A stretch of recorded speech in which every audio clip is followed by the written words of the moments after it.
Informasi tentang virus corona yang begitu berlimpah bisa jadi malah membingungkan.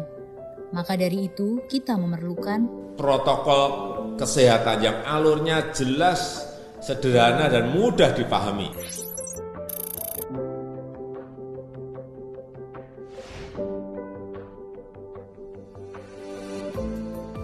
siapa yang berpotensi terpapar virus corona. Orang yang memiliki riwayat perjalanan 14 hari yang lalu ke negara dengan transmisi lokal COVID-19 atau merasa pernah kontak dengan pasien terkonfirmasi positif COVID-19. Apa yang perlu dilakukan jika memenuhi dua kondisi tersebut? Bila Anda merasa sehat, maka dianjurkan untuk melakukan karantina diri di rumah selama 14 hari sambil memonitor kondisi tubuh. Bila Anda merasa tidak sehat atau timbul gejala, segera lapor ke petugas kesehatan atau hubungi hotline center Corona untuk mendapatkan rujukan pemeriksaan ke fasilitas layanan kesehatan. Gejala apa yang perlu diperhatikan? Demam melebihi 38 derajat Celcius, batuk atau pilek, sakit tenggorokan, sesak atau gangguan pernafasan. Apakah perlu langsung datang ke layanan kesehatan?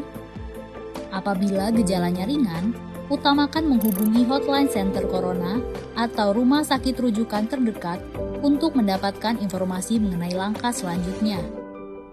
Sambil mencari informasi, ini yang perlu dilakukan. Tetap hindari keluar dari rumah, istirahat yang cukup, banyak minum air putih dan makan makanan bergizi, mempraktekkan kebiasaan bersih seperti cuci tangan, dan membersihkan area-area yang tersentuh permukaan tangan. Gunakan masker agar percikan dari batuk atau bersin tidak mengenai orang lain, bahkan di dalam rumah sekalipun. Kapan harus mencari bantuan medis tambahan? Bila gejala yang dirasakan cukup parah, misalnya sesak nafas berat, atau apabila Anda dalam klasifikasi kelompok rentan karena berusia lebih dari 60 tahun, memiliki penyakit kronis seperti diabetes, hipertensi, gangguan imun, ada riwayat sakit pernafasan, dan lainnya. Apa yang perlu dilakukan bila gejala berlanjut dan harus ke fasilitas kesehatan? Gunakan masker saat keluar rumah.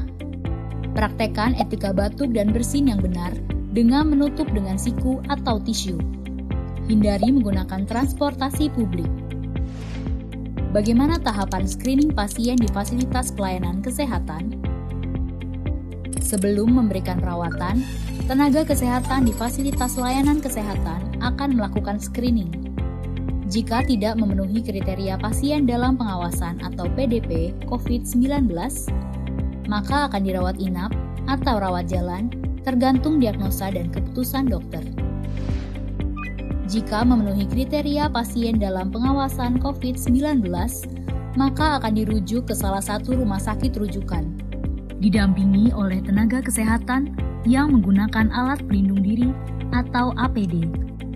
Di rumah sakit rujukan, spesimen pasien diambil untuk pemeriksaan lab dan pasien akan ditempatkan di ruang isolasi. Spesimen dikirim ke Badan Penelitian dan Pengembangan Kesehatan atau Balitbangkes di Jakarta. Hasil pemeriksaan pertama akan keluar dalam 24 jam. Jika hasilnya negatif, pasien akan dirawat sesuai dengan penyebab penyakit. Jika positif, maka pasien akan dinyatakan sebagai penderita COVID-19, diambil sampel setiap hari, dan baru akan keluar dari ruang isolasi jika pemeriksaan sampel 2 kali berturut-turut hasilnya negatif. Itulah informasi dan protokol kesehatan untuk masalah COVID-19 yang perlu diikuti oleh masyarakat. Sakit akibat virus corona dapat disembuhkan. Namun begitu, lebih baik mencegah dan tidak menularkan kepada mereka yang lebih rentan.